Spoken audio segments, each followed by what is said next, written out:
கோடி ரூபாய்க்கு bus stand கட்டிட்டு வந்து இங்க நிறுத்திட்டு தான் போகணும்.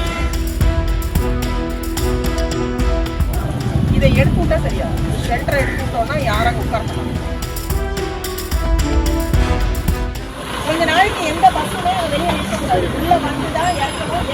எதுக்கு 10 கோடி ரூபாய்க்கு பஸ் ஸ்டாண்ட்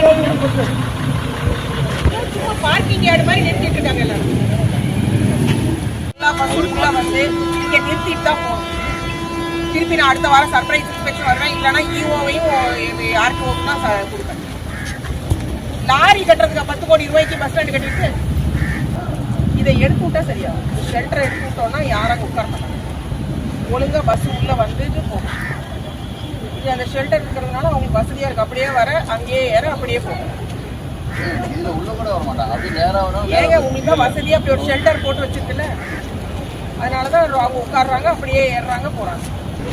இதை கொஞ்சம் மானிட்டர் பண்ணணும். இல்லைன்னா இது திருப்பி இவங்க பழைய குருடி கதவு எல்லா பஸ்ஸும் உள்ள வரணும். ஷெல்டர்ல போட்டுட்டு தான் போகணும்.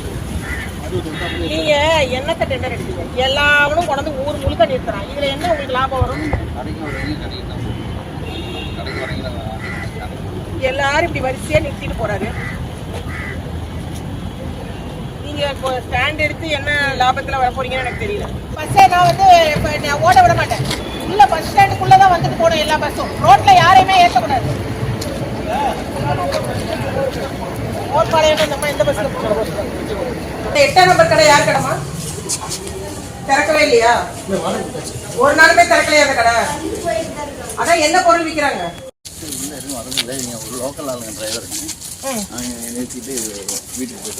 அது இப்படி வாடகை கொடுக்காம நீங்க நிறுத்த அனுமதிப்பீங்களா?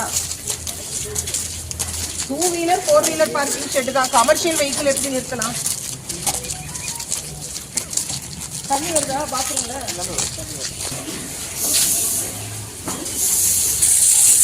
இது ஒன்றும் மக்கள் பயன்படுத்துற மாதிரியே தெரியல.